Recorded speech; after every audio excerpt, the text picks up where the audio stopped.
Ladies and gentlemen, welcome to the premiere of Turning. My name is John Vanko. I'm the general manager of IFC Center, and we produce this festival now in its third year, DOC NYC. We're so excited to be here at SVA this year as our new venue. This is such an amazing film, and I'm so happy to be here with the big screen. But I also want to tell you guys that we're going to be showing this film soon. Actually, starting this Friday at IFC Center. We're going to have some special guests there as well. We're so happy to be giving the film a proper New York run. So please tell all your friends to come back and experience it on the big screen. It's really unlike anything else out there. I want to thank Lucy Sexton, the producer, for bringing this to us. And I want to thank in advance Director Charlie Atlas and Antony Hegarty. Charlie and Antony are going to be here for a post-screening Q&A moderated by our friend, the great filmmaker Ira Sachs. So please come up with some good questions. Keep your seats after the screening. Please turn off your cell phones. And please prepare to be mesmerized. This is Turning. Thank you for staying. This is one of those nights, it's great to be a New Yorker. So I'm going to bring up our moderator. Ira Sachs is a great filmmaker from the Delta and Keep the Lights On. And he's also a programmer of a wonderful series, Queer Art Film, which brings great queer artists and their favorite films together on stage with an audience. And now he's going to be here talking to the artist behind this film. It's my pleasure to welcome Ira Sachs. Thank you. I'm going to ask Antony Hegarty and Charles Atlas to come to the stage, please. Come to the light. Come to the light. Congratulations on a very, very beautiful film. Thank you. Yeah. You know, I think John summed up one thing that I really felt is that this film made me very, very happy and felt very lucky to live here in New York. And I think one of the things that the film offers is the possibility of alternate families. So many of the characters in the film have left their own family, their biological family, and they've seemed to have discovered something in New York and also in this collaboration. And I wanted to speak to you both about how you met each other and how the idea for the film came together, and what, as two very sensitive men, clearly, what was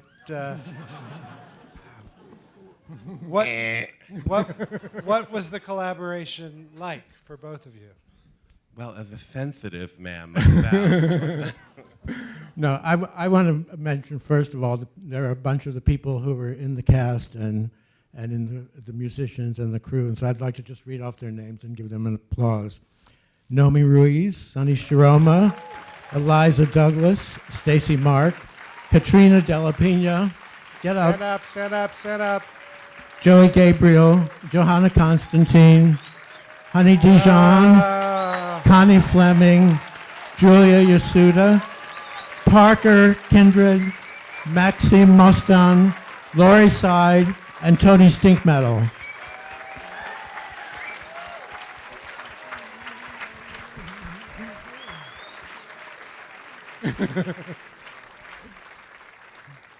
And I want to say, first of all, that I think it's so great finally to show this to an audience of our friends and our community. It's been just a long time making, and it's just great to show it to all of you.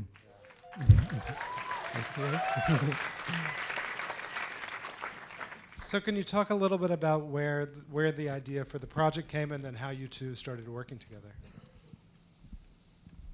You start. The project, the seed of the project is born in a portrait that that Charlie did of Johanna, a turning project that he did. Yeah, I started working with live video about a year and a half before I did it with Antony in this piece. And one of the things that I did was I had been working with Johanna Constantine, one of my inspirations, as a model, and Antony, and on a turning platform. And Antony had the vision that it would be beautiful to have turning women go along with his music. It was actually a friend of mine, Tom Cole's idea. and yeah, let him know. Let him know that I name checked him. And no, but it was sort of it became really it was just about this form, which was about like creating a circle, extending a circle, you know, from me and musicians, but also then into a community of people in the front row. The model sat in the front row for each performance and got up one at a time and then came back. So it was really like a closed circle that the audience was voyeurs of. And sort of about witnessing each other and just extending that circle out. And it developed a kind of a life of its own. You know, it ended up being kind of like a dervish form or something where it seemed like the longer that the person sat, the more hypnotic it became. And we were all sort of surprised by it, by the kind of hypnotic quality that it took on. And we didn't really know what it meant. And I think that was the enigma of it for me and why we revisited it. We did it first for the Whitney Biennial in 2004 at St. Anne's Warehouse, which was before I'd had any success in Europe. And then after that, I won a prize in England, and suddenly I had a lot more access to resources in Europe. And so then we decided to tour it, take that opportunity to tour it across several cities in Europe, almost like an ambassadorial project from New York, to see if we could find connections to other communities, you know. At what point the film is really different than the piece because there was no sense of biography to any of the women who were presenting. It was just the music and the images, and there was a sense of whittling away at a person and to get a sense of their essence, and that was why we focused the portrait on the face and the eyes the curation of the models was my job, and my sense was my idea was everything moving towards the feminine, and it's been a theme in my life and in my work for a long time, and I just chose all the women that I most admired from my community and from my extended community that I knew in New York. Some of them my closest friends, some of them friends of friends, and we all became very close friends during the process of doing the piece. What was the process of turning it from a stage piece to a film? First editing the concert footage, and then we had a bunch of tour footage, and then Antony did interviews with all of the women at the end of the tour as sort of a personal investigation of trying to figure out what we all thought we'd been doing. And then I used my live video mix images, which I'd recorded, and just thought of it like a fabric. I'm weaving it all together, especially with all the strands, so many different lives and different people, but all keeping, I was always, as a collaborator, focused on the music and the spirit of the music, and it's in that sense different from a lot of my other work. It has this.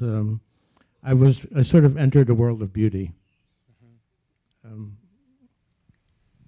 The inclusion of the narratives of the different models' lives really changed the piece, and it's become a new piece. Really, it's Turning the film is a totally different experience than seeing Turning as a live piece. Just because you get such a more intimate, almost pedestrian sense of the lives of some of the participants, and so it's. And they reveal quite personal things about them that are not Yeah, apparent. I really embarked on the interviews almost in desperation at the end of the European tour because because we all had such a strong sense of feeling in our chests about what we'd done, but none of us had any idea really as to what it was that we'd done. And it was really we stumbled on this form, you know, and it was very potent, but we had never articulated what it was that was going on for us. So it ended up, at the end of the day, the content was, and the sense of the meaning of the piece was the sum of the impressions of all of its participants, and it ended up being a very open kind of kaleidoscopic piece, you know, in terms of what its resonance was for different people, even amongst its participants. Charles, you say that this piece, you discovered beauty. I'm curious because you've done a lot of work with a lot of artists who are interested in beauty, Merce and Lee Bowery and various people, and I'm curious why this piece more than others. Well, this is, I don't know how to say it exactly, but you know, it's straight beauty. I don't know. It's so direct, and in that way, it was a challenge for me to do something so direct. That's the only word I can use. Well, to me, it seemed It's less framed than some of the other work I've done with some of the other artists that I've worked with. It seemed that beauty is also the saving grace for the participants and for the audience in a lot of ways also. Would you agree? Yeah, for someone like Johanna or from myself, it's been a goal. It's been a primary purpose. I see. Or for Joey Gabriel, or I would say a lot of us, yeah. Beauty and art, both. Well, there's some, you know, there's also something cathartic, you know, there's something alchemical, it's something, you know, it's elemental, it becomes something else almost, you know, you take lemons, make some lemonade. And also the fact that this was developed, for me, the fact that this was developed as a live piece and I did all the mixing live, and so it, you know, over, I don't know, the 14 performances that we did all together maybe, it was really entering this world in a personal way that I wouldn't, as a filmmaker, I've done other things that I've just, you know, done mixed images on film, and it doesn't have the same sense of development, and really, I was recreating the spirit of being there for myself and trying to communicate that. You did that very well. I mean, it feels very live. Would you revive the show or perform it live again? I don't know. Never say never. Yeah. But Okay, it's a question mark. Just so you all know, the film is opening at the IFC Center on 6th Avenue in Waverly. It opens on Friday and it plays through the 22nd. Antony will be with many of the cast on the 16th to speak after the screening. Charles Atlas will be with Klaus Biesenbach of Museum of Modern Art on the 18th. And on November 20th, Antony and Marina Abramovich will be there to speak about the film, which should be interesting, all three of those. Just want to thank you, Ira, for being such a wonderful friend and supporter of this film and also in other things that we've done. And the only reason I went is because I don't consider myself a man. also, I'm transgender. I want to thank Over my head. my friend and producer Lucy Sexton, who's really responsible for. Where's Lucy? For taking this, getting this film, which was stuck, and taking it over the finish line. Thank you, Lucy. So, Yes, for anyone who would like to join us, there's a party afterwards at the Bowery Electric, 327 Bowery, with performance by Nomi Ruiz and DJing by Johanna Constantine. So, hope you all can join us, and thank you so much. Thank you, Ira.